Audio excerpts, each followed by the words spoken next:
और पीएम मोदी का कानपुर दौरा। आज आईआईटी के दीक्षांत समारोह में शामिल होंगे पीएम मोदी। कानपुर में मेट्रो सेवा का भी करेंगे उद्घाटन।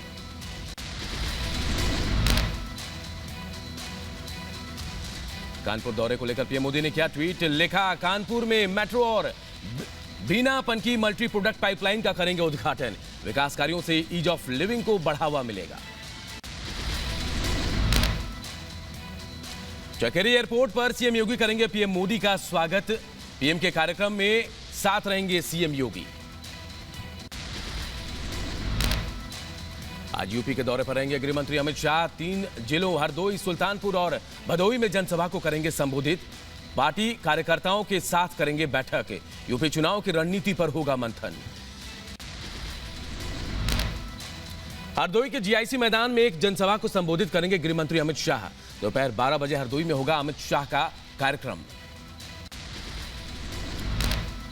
हरदोई के बाद दोपहर 2 बजे सुल्तानपुर पहुंचेंगे गृह मंत्री अमित शाह। हरदोई के आवास विकास मैदान में अमित शाह की होगी रैली। बड़ी संख्या में रैली में शामिल होंगे लोग। यूपी में काली नगरी के नाम से मशहूर भदोही में अमित शाह का आज होगा आगमन। ज्ञानपुर नगर के विभूति नारायण राजकीय इंटर कॉलेज में बीजेपी के जन विश्वास यात्रा को संबोधित करेंगे गृह मंत्री अमित शाह। यूपी के 3 जिलों का दौरा करने के बाद शाम 7 बजे वाराणसी पहुंचेंगे गृह मंत्री अमित शाह। पार्टी कार्यकर्ताओं के साथ करेंगे बैठक। यूपी चुनाव के लिए जीत का देंगे मंत्र। बीजेपी के राष्ट्रीय अध्यक्ष जेपी नड्डा आज यूपी के हापुड़ और बदायूं का करेंगे दौरा। हापुड़ में बीजेपी की जनविश्वास यात्रा को करेंगे संबोधित। हापुड़ के बाद बदायूं जाएंगे बीजेपी अध्यक्ष जेपी नड्डा। दोपहर 2 बजे इस्लामिया इंटर कॉलेज में विशाल जनसभा को करेंगे संबोधित। उत्तर प्रदेश के 3 दिन के दौरे पर आज लखनऊ पहुंचेगी चुनाव आयोग की टीम। मुख्य चुनाव आयुक्त राजनीतिक दलों के प्रतिनिधियों से करेंगे मुलाकात। विधानसभा चुनाव में पहले तैयारियों की समीक्षा करेगी टीम। एसपी अध्यक्ष अखिलेश यादव आज उन्नाव में समाजवादी विजय यात्रा के 9वें चरण की करेंगे शुरुआत। जनसभा को करेंगे संबोधित। पार्टी कार्यकर्ताओं को भी देंगे जीत का मंत्र। आज लखनऊ में आयोजित होगी कांग्रेस की मैराथन दौड़। यूपी में प्रियंका गांधी की लड़की हूं लड़ सकती हूं नारे के तहत 26 दिसंबर को महिला कांग्रेस की मैराथन को प्रशासन से नहीं मिली थी इजाजत। हरियाणा में आज होगा मनोहर लाल खट्टर का कैबिनेट विस्तार। 2 साल में दूसरी बार खट्टर मंत्रिमंडल का होगा विस्तार। राजभवन में शाम 4 बजे एक समारोह में नए मंत्रियों को दिलाई जाएगी शपथ। मिशनरीज ऑफ चैरिटी के किसी खाते को नहीं किया गया फ्रीज। सीएम ममता बनर्जी के आरोपों पर गृह मंत्रालय ने दिया जवाब। गृह मंत्रालय ने कहा कि भारतीय स्टेट बैंक ने सूचित किया है कि एमओसी ने स्वयं एसबीआई के खातों को फ्रीज करने का अनुरोध किया। महाराष्ट्र विधानसभा के अध्यक्ष का आज होगा चुनाव। इस साल फरवरी में नाना पटोले के विधानसभा अध्यक्ष का पद छोड़ने और प्रदेश कांग्रेस प्रमुख के रूप में पदभार संभालने के बाद खाली हो गई थी seat. USIC counter terrorism committee की बैठक करेगा भारत। जनवरी में बनेगी काउंटर टेररिज्म कमेटी। 2012 के बाद समिति की अध्यक्षता कर रहा भारत। दिल्ली में रेजिडेंट डॉक्टरों की हड़ताल का ऐलान। पुलिस के बल प्रयोग के खिलाफ हड़ताल का ऐलान एफआईएम ने की। कल भी हड़ताल का ऐलान किया था। यूपी के अलीगढ़ में सीमेंट सप्लायर की गोली मारकर हत्या। कार सवार बदमाशों ने दिया वारदात को अंजाम। घटना के बाद प्रशासनिक महकमों में मचा हड़कंप। हत्यारों की तलाश में जुटी पुलिस। नोएडा में पुलिस और बदमाशों के बीच एनकाउंटर। एक बदमाश घायल। पुलिस ने 5 बदमाशों को किया गिरफ्तार।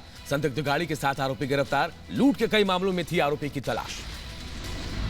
पीयूष जैन को कोर्ट से मिला झटका। 14 दिन की न्यायिक हिरासत में भेजा गया पीयूष जैन। 14 दिन तक कानपुर की जेल में रहेगा पीयूष जैन। जीएसटी इंटेलिजेंस को मिली पीयूष जैन की रिमांड। कानपुर कोर्ट ने जीएसटी की धारा के तहत पीयूष जैन को भेजा जेल। सरकार की तरफ से पक्षकार अमरीश टंडन ने जानकारी दी। कोर्ट से जीएसटी टीम ने इत्र कारोबारी पीयूष जैन की रिमांड की थी अपील। पूछताछ में हो सकता है बड़ा खुलासा। कोर्ट में पीयूष जैन के वकील ने रिमांड का किया विरोध। पीयूष जैन के वकील ने गिरफ्तारी को बताया अवैध। पीयूष जैन के वकील का दावा, इत्र कारोबारी ने 52 करोड़ का जुर्माना भरा, फिर भी कोर्ट ने रिमांड पर भेजा। पीयूष जैन की छापेमारी पर डीजीजीआई ने देश में की बड़ी कैश रिकवरी। इत्र कारोबारी पीयूष जैन के घर से जीएसटी इंटेलिजेंस ने 194 करोड़ नकदी बरामद की। सोना भी बरामद। कानपुर छापेमारी पर डीजीसीआई ने जारी किया बयान। नकदी और सोने के साथ 600 किलोग्राम चंदन का तेल भी किया गया बरामद। बाजार में चंदन तेल की कीमत 6 करोड़ रुपए। छापेमारी के दौरान जीएसटी टीम ने विदेशी सोना भी किया जब्त। डीआरआई करेगी सोने की जांच। इत्र कारोबारी पीयूष जैन से रिपब्लिक भारत ने पूछा करोड़ों की नकदी का मालिक कौन, लेकिन रिपब्लिक भारत के सवालों का आरोपी पीयूष ने नहीं दिया जवाब। कोर्ट में पेशी से पहले हाईलाइट अस्पताल में कराया गया मेडिकल जांच। पीयूष जैन की कोरोना रिपोर्ट आई नेगेटिव। पीयूष जैन कैश कांड पर विपक्ष पर बरसे सीएम योगी। कहा अब समझ आया बुआ बबुआ क्यों करते थे नोटबंदी का विरोध। जनता का पैसा लूटकर दीवारों में छिपा कर रखा। 1 जनवरी से शुरू होगा वैक्सीन के लिए बच्चों का रजिस्ट्रेशन। 15 से 18 साल के बच्चों का होगा रजिस्ट्रेशन। रजिस्ट्रेशन के लिए 10वीं का आईडी कार्ड मान्य। कोविन ऐप पर होगा बच्चों का रजिस्ट्रेशन। अभिभावकों को कोविन ऐप पर अपलोड करने होंगे बच्चों के प्रमाण पत्र। केरल में 30 दिसंबर से 2 जनवरी तक नाइट कर्फ्यू। कोरोना को देखते हुए सरकार ने लिया फैसला। महाराष्ट्र में ओमाइक्रोन के 26 नए केस किए गए दर्ज। महाराष्ट्र में ओमाइक्रोन के कुल 167 मरीज। गोवा में मिला पहला ओमाइक्रोन केस। ब्रिटेन से गोवा आए 8 साल के बच्चे में ओमाइक्रोन संक्रमण की पुष्टि की गई। दिल्ली में कोरोना के ग्राफ में बढ़ोतरी। पिछले 24 घंटे में 331 नए मामले किए गए दर्ज। दिल्ली में इस वक्त कोरोना के 1289 एक्टिव केस। कोरोना को लेकर एमएचए के राज्यों और केंद्र शासित प्रदेशों को निर्देश। कहा भीड़ को नियंत्रित करने की जिम्मेदारी राज्यों की। सभी सावधानियों का पालन करें सभी। देश में सबसे ज्यादा ओमाइक्रोन का केस आने के बाद राजधानी दिल्ली में नाइट कर्फ्यू।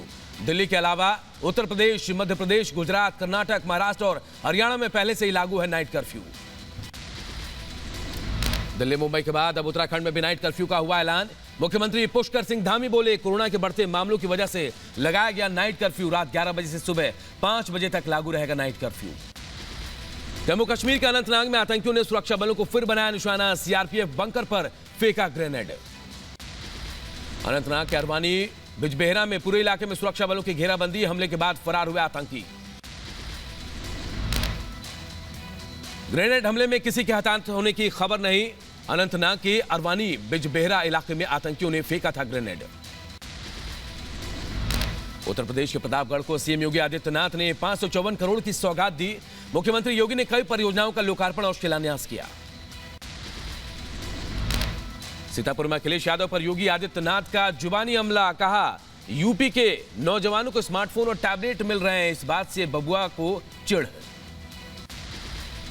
ब्राह्मण वोट बैंक को लेकर ओवैसी ने साधा निशाना। कहा ब्राह्मण वोट के लिए बीजेपी, एसपी और बीएसपी मेहनत कर रहे हैं, लेकिन 19% मुसलमान जो है इन पार्टियों ने यतीम बनाकर उनको छोड़ा। यूपी के पंचायती राज मंत्री भूपेंद्र सिंह चौधरी ने कहा ओवैसी पर हमला। कहा अगर यूपी में बीजेपी दोबारा सरकार में आई तो ओवैसी जनेऊ धारण कर राम राम जपेंगे। यूपी में चुनावी रैलियों पर रोक की मांग। समाजवादी पार्टी के नेताओं ने कोरोना के बढ़ते संक्रमण का हवाला देकर रोक की अपील की। पंजाब विधानसभा चुनाव को लेकर बीजेपी का गठबंधन फाइनल। गृहमंत्री अमित शाह, बीजेपी अध्यक्ष जेपी नड्डा, कैप्टन अमरिंदर सिंह और सुखदेव सिंह ढींढसा ने गठबंधन पर की बैठक। पंजाब में विधानसभा चुनाव को लेकर बीजेपी नेता गजेंद्र सिंह शेखावत का बड़ा ऐलान। कहा कैप्टन अमरिंदर सिंह और सुखदेव ढींढसा की पार्टी के साथ बीजेपी लड़ेगी चुनाव।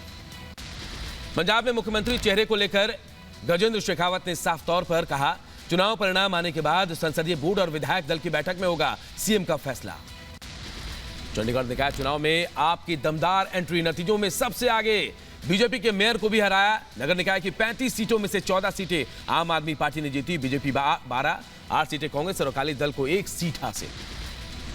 सीएम केजरीवाल ने आप कार्यकर्ताओं को जीत की बधाई दी। कहा चंडीगढ़ नगर निगम में आम आदमी पार्टी की जीत में पंजाब अपने बदलाव का संकेत दे रहा है। इस बार पंजाब बदलाव के लिए तैयार है। चंडीगढ़ नगर निगम में सबसे ज्यादा सीटें जीतने वाले आप नेता राघव चड्ढा ने जाहिर की खुशी। कहा चंडीगढ़ की जीत बस एक ट्रेलर है, पंजाब की पिक्चर अभी बाकी है। चंडीगढ़ निगम चुनाव में 14 वार्ड्स में जीत के बाद से जश्न में डूबे आम आदमी पार्टी के कार्यकर्ता। दिल्ली में नाच गाकर मनाया जश्न। ओमाइक्रोन के खतरे के बीच चुनाव आयोग के लिए सुरक्षित चुनाव कराने की तैयारी। स्वास्थ्य मंत्रालय से चुनावी राज्यों में वैक्सीनेशन तेज और जल्द से जल्द सभी को वैक्सीन लगाने के लिए कहा।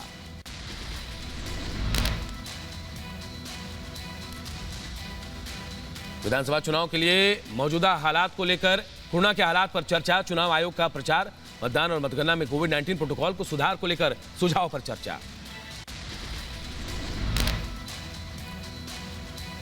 हरीश रावत का बड़ा बयान, कहा सीएम पद का दावेदार नहीं। छत्तीसगढ़ की धर्म संसद पर छिड़ा संग्राम। नवाब मलिक और नाना पटोले में महाराष्ट्र विधानसभा में कालीचरण महाराज के खिलाफ कार्रवाई की मांग की गई। सदन में उप मुख्यमंत्री अजित पवार ने कड़ी कार्रवाई का आश्वासन दिया। धर्मगुरु कालीचरण महाराज के महात्मा गांधी पर दिए गए विवादित बयान पर छत्तीसगढ़ के सीएम भूपेश बघेल का निशाना, कहा बीजेपी मौन क्यों है, इस तरह का बयान मानसिकता दर्शाता है। धर्म संसद मुद्दे पर असदुद्दीन ओवैसी ने सपा और कांग्रेस को घेरा, कहा हरिद्वार धर्म संसद पर अपनी खामोशी तोड़े पार्टियां।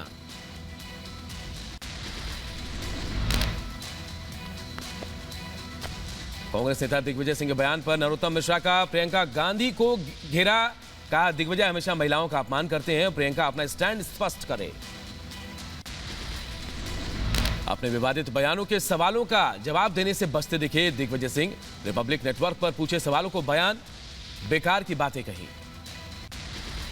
भ्रष्टाचार को लेकर बीजेपी सांसद का अजीबोगरीब बयान आया सामने। मध्य प्रदेश के रीवा से बीजेपी सांसद जनार्दन मिश्रा बोले 15 लाख तक का भ्रष्टाचार गलत नहीं। वाराणसी में फिल्म फेस्टिवल का हुआ आगाज, फिल्म जगत की कई हस्तियां हुई शामिल। गायक कैलाश खेर के गानों पर झूमी काशी। जम्मू कश्मीर के कुपवाड़ा में पहाड़ों में बर्फ की उड़ी सफेद चादर, छतों पर जमी 3 इंच से मोटी बर्फ की परत। जम्मू कश्मीर में बर्फबारी का सिलसिला जारी। घाटी के कई सड़कें भारी बर्फबारी की वजह से एहतियात के लिए बंद हुई। जेसीबी मशीनों के जरिए सड़क से बर्फ हटाने का जुटा प्रशासन। यूपी में चुनावी माहौल के बीच बांदा के डीएम ने किया 3 शमशान घाटों का निरीक्षण। शमशान घाटों के अधूरे कामों को पूरा करने के लिए अफसरों को दिए निर्देश।